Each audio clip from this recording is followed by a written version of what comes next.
You're listening to Soundside. I'm Libby Dankman. The King County Council has made some moves lately to limit federal immigration enforcement within the county. Last week, Council expanded on Executive Girmay Zahilay's order that bars ICE and other agencies from using county property to make arrests. And earlier in the month, the Council passed an emergency moratorium on new ICE detention facilities. Those include holding centers for people awaiting deportation. Immigration arrests are up in Washington. Nearly 2,000 people were arrested by immigration enforcement between the start of President Trump's second term and October of last year. That's a 140% increase in arrests over the same period in 2024.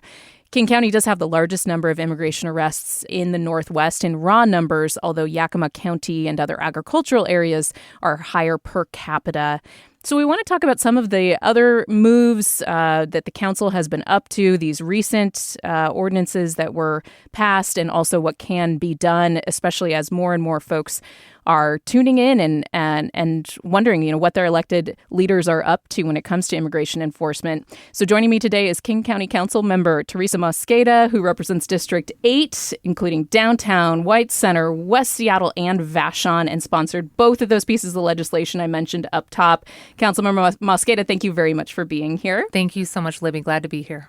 And I'm also joined by King County Councilmember Jorge Barón, who represents District 4, so about Belltown to Northwest Seattle, and co-sponsored the legislation barring immigration officials from using county property.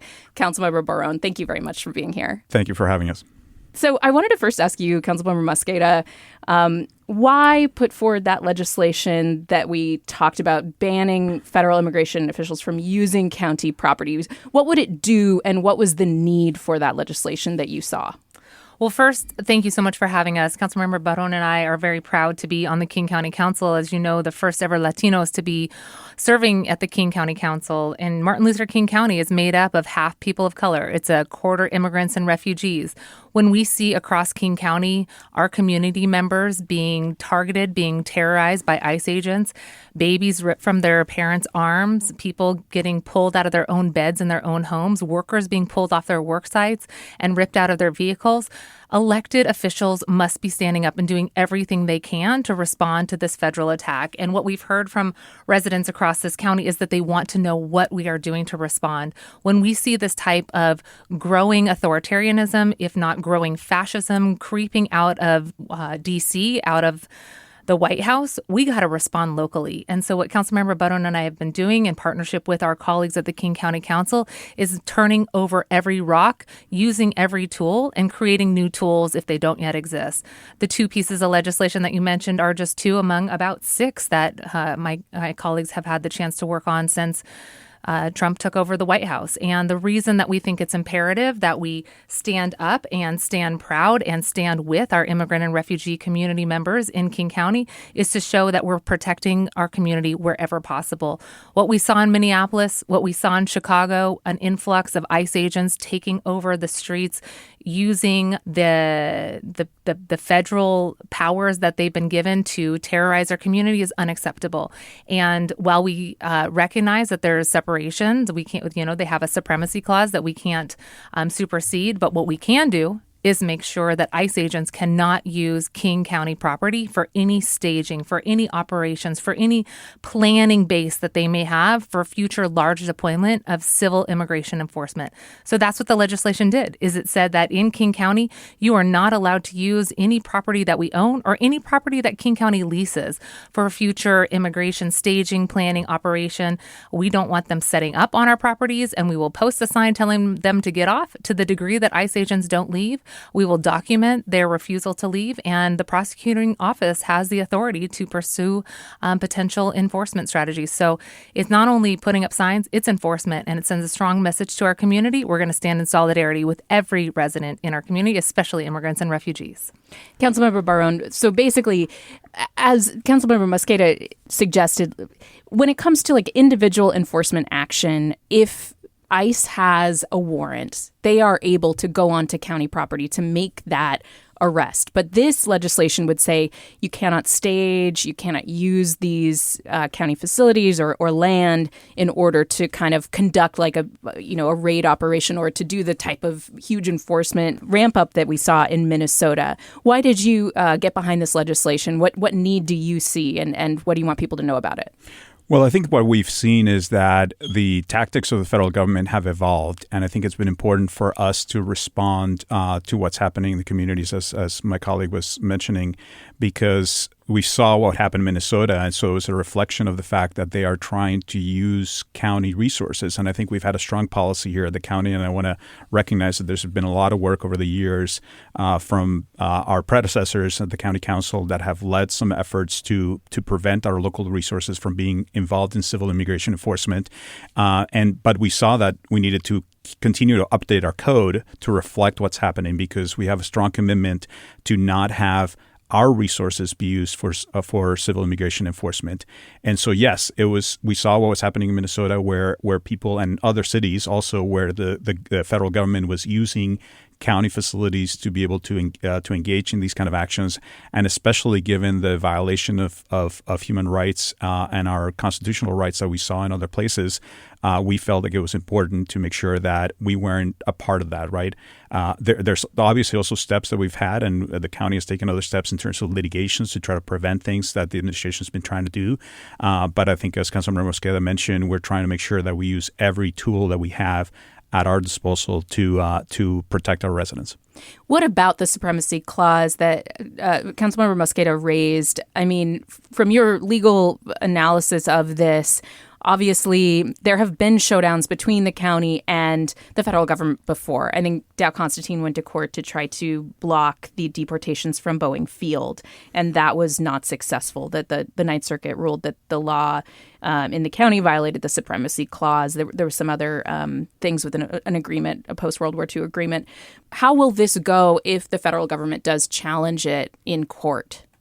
I feel very confident about our ability to dictate about our own resources, right? I think the airport was a very specific situation because of the history, because it had previously been owned by the federal government. So there's something very specific about the airport that had its own situation there. When it comes to our county property, when it comes to some of the things that we've done here, we're talking about their own county resources that don't have that federal tie. And so I feel very comfortable about that. And I think it's important to note that all of these steps, because sometimes people say, well, the supremacy, can you really stop the federal government? And we can't stop the federal government from doing everything that it's going to do, but it does have an impact. If you compare what happens here in Washington State, we have much fewer arrests happening at the level than other states. If you compare us to like Texas or Florida. And why is that? Because more than half of their arrests are happening from local and state officials actually doing the enforcement. And they're picking them up from jails and things like that. Yes. Yeah. And so we're not engaged in that. And that makes a huge difference. Now, I want to recognize that doesn't sort of help the family that was impacted by enforcement locally. And I want to recognize that is something that we care a lot about. And we're trying to provide other resources, legal support, and other things in those situations. But I think it's important to recognize that if we didn't have these policies, we would be seeing much more family separations, many more arrests happening.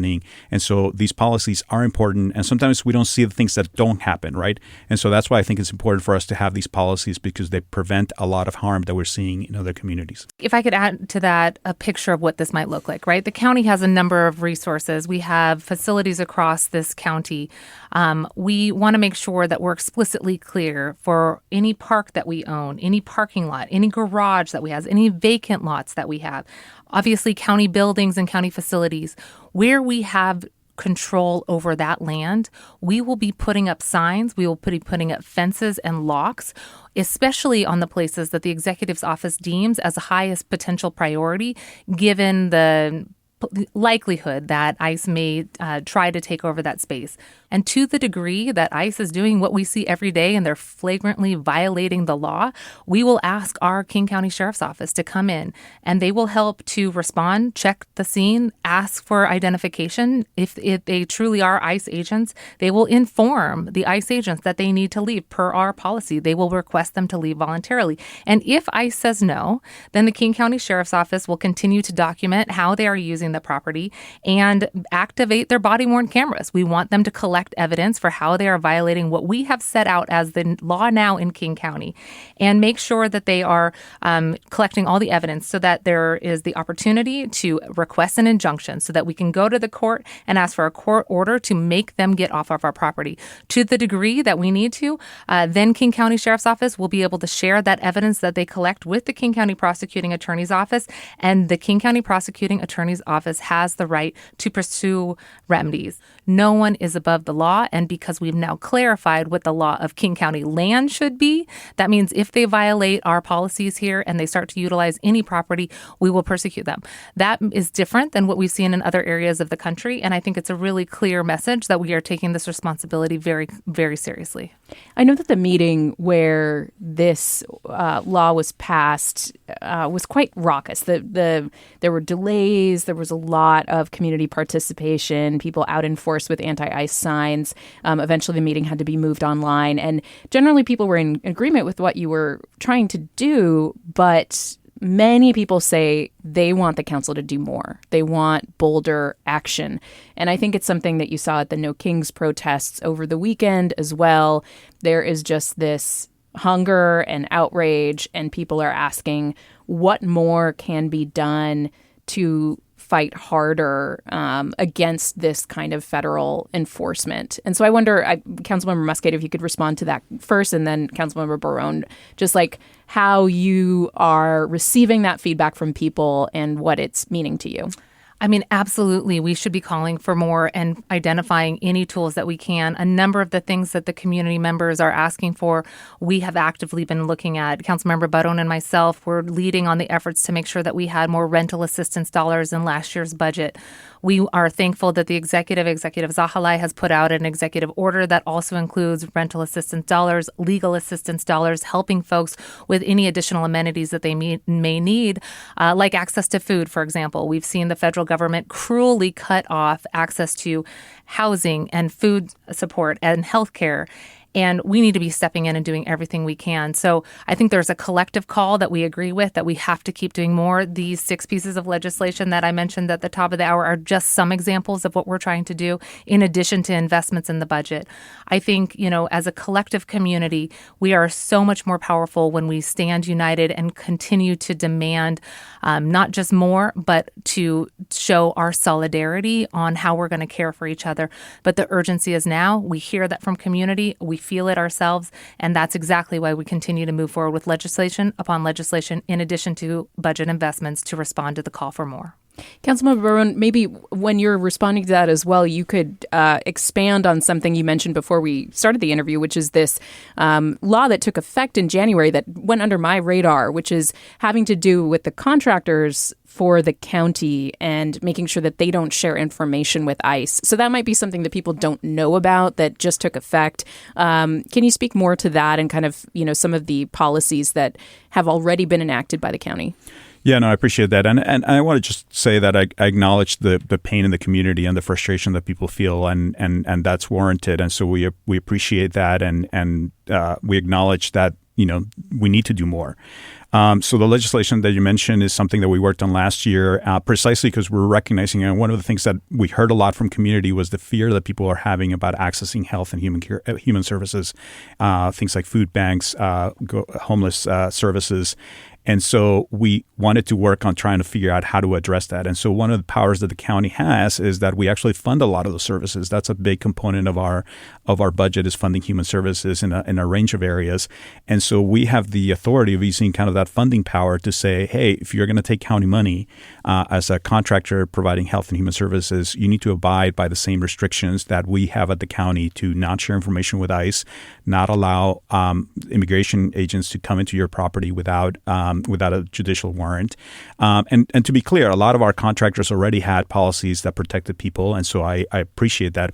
But I couldn't tell community members, look, this is like a legal requirement that people can't do that. And so the reason that we didn't advertise it too much last year is because we had to delay a little bit the implementation of that to make sure that we train contractors. We put those requirements into contractors. But as of January 1st now, with any contracts that start this year. That is something that is required of county contractors in the health and human services space. And it's something that we're starting to get out to community and working with the executive and getting the message out for that. And it's something that's important because there was an effort at the state level that Representative Hansen brought forth that unfortunately did not get across the finish line. So, King County has been leading the way on this in the past. We're glad to do it here at the county level. I hope that those protections get expanded to the state level eventually.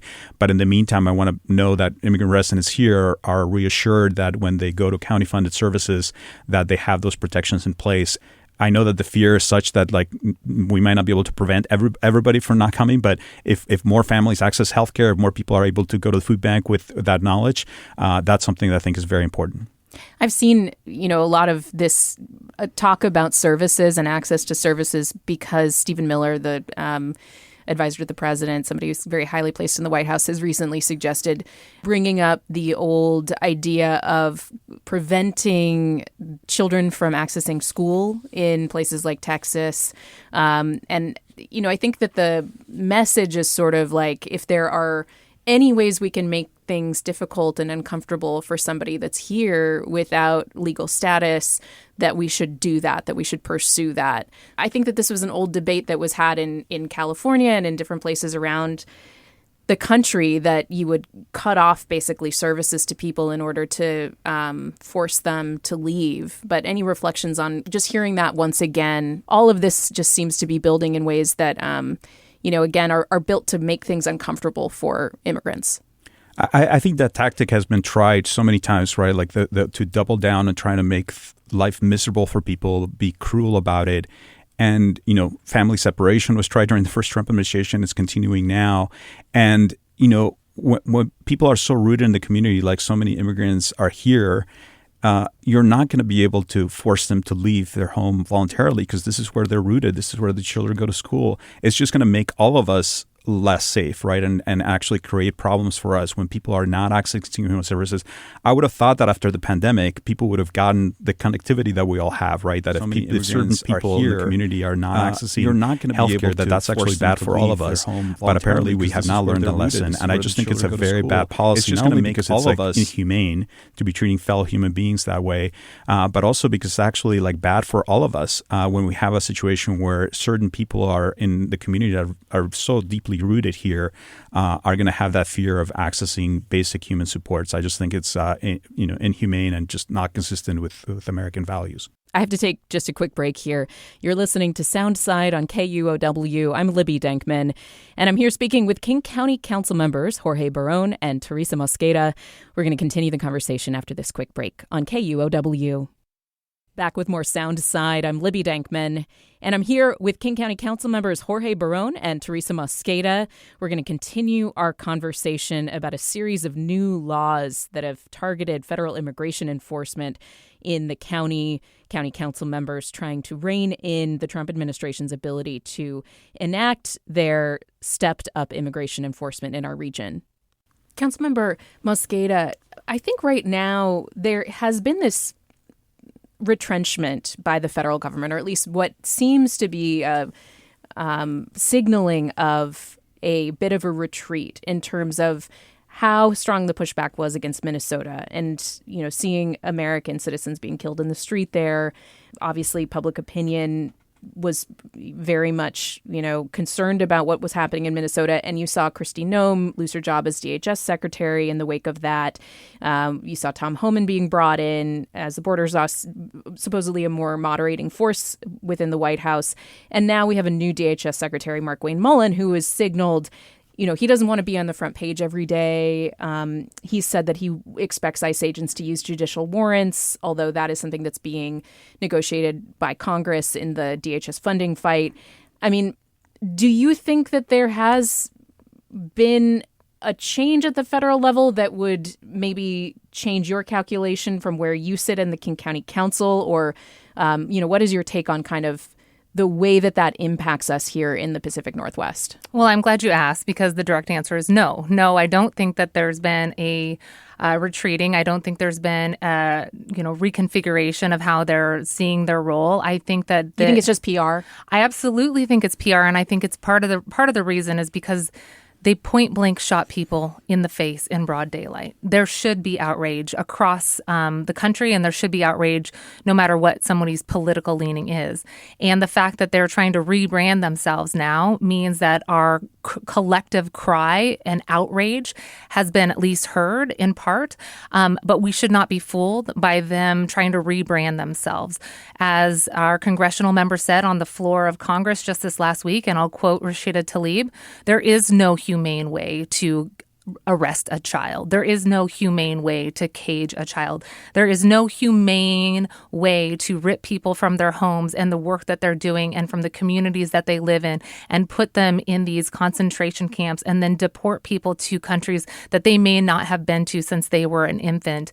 There is no humanity in what ICE is doing, and we will continue to collectively call for there to be accountability like we did with the Department of Homeland Security funding hold. We worked in partnership with Representative Pramila Jayapal to say not a penny more should go to ICE or the Department of Homeland Security until we can rein in how these federal ICE officers are using their power and exceeding the federal authority that they have and not only terrorizing our communities, but killing people. They should not get a single dollar more. And I appreciate the strength that our congressional members have shown with showing that they want to rein in Department of Homeland Security.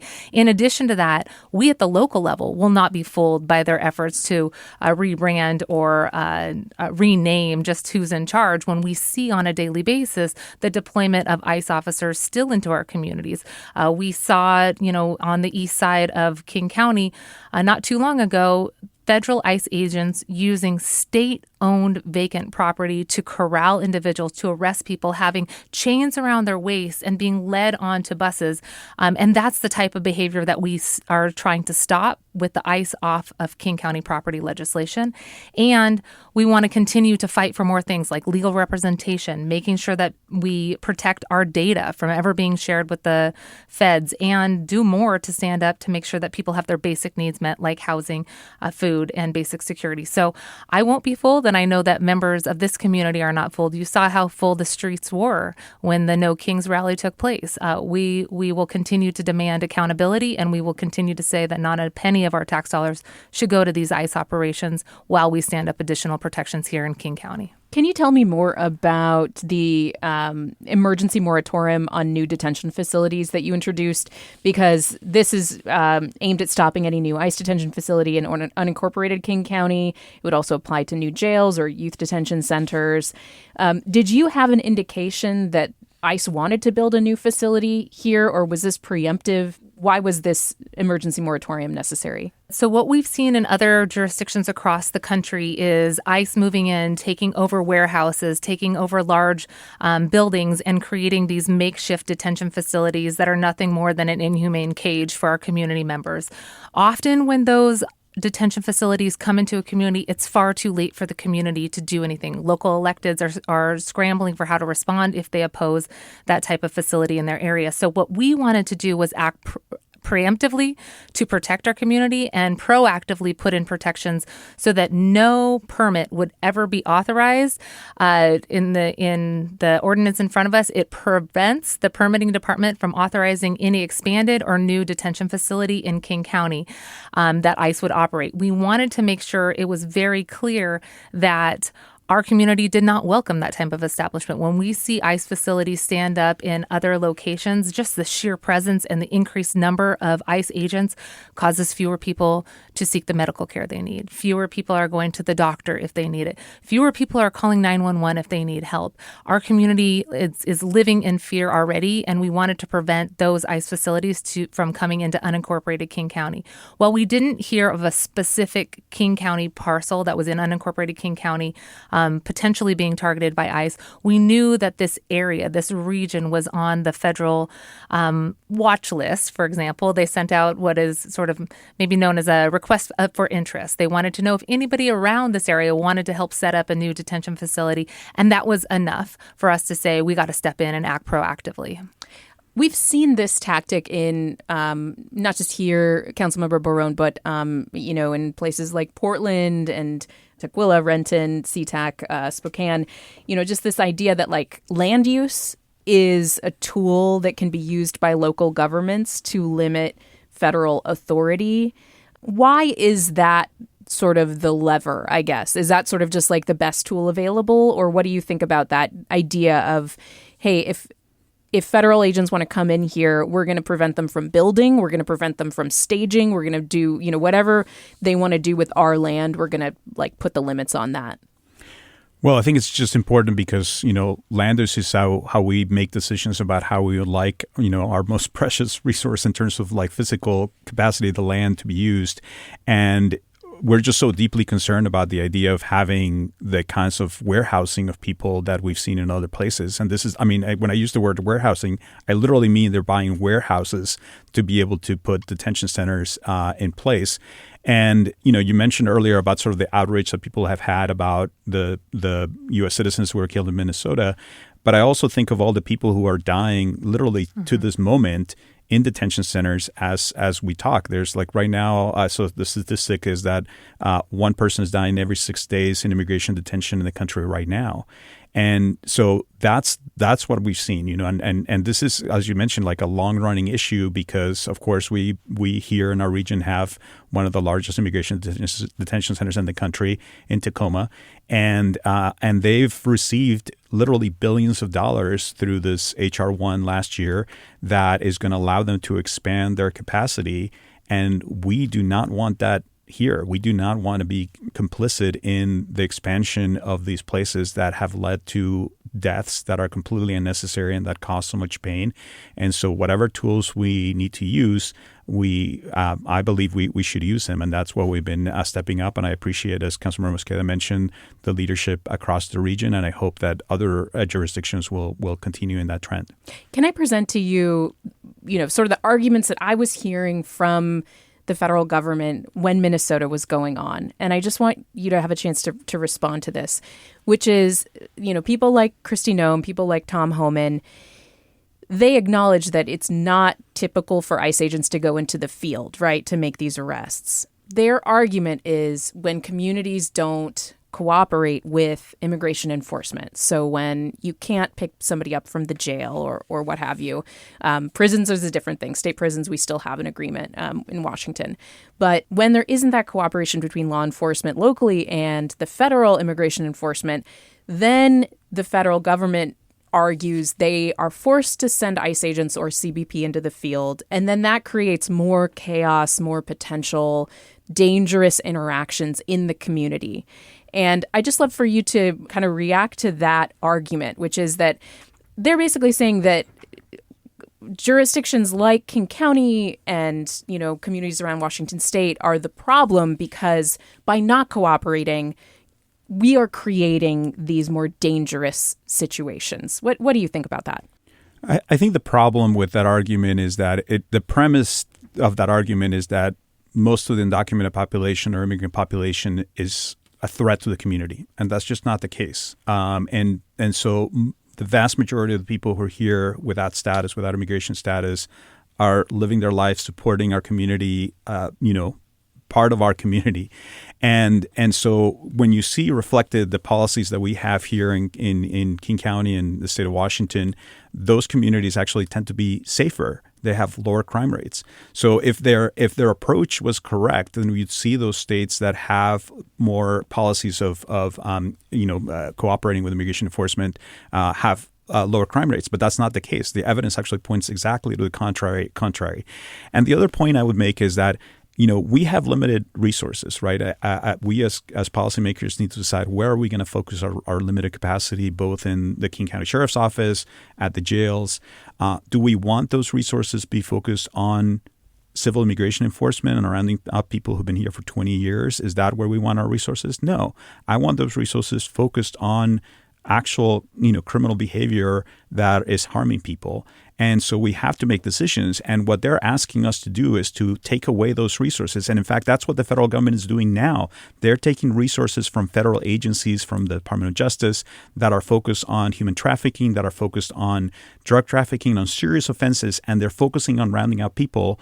That is actually making us all less safe. And that's what I think people need to understand is that their approach is actually harming our entire community and making us all less safe. And the policies that we have in King County and the state of Washington are actually promoting public safety. King County Council members Teresa Mosqueda and Jorge Barón are here talking about immigration enforcement and what they've been doing at the county level to try to limit federal immigration enforcement. Councilmember Mosqueda and Councilmember Barón, thank you very much for being here. Thanks for having us. Thank you very much. Thanks for listening to Soundside. Don't forget you can listen live on KUOW 94.9 FM Seattle at noon and 8 p.m. Monday through Thursday, or anytime online at KUOW.org or on your favorite podcast app.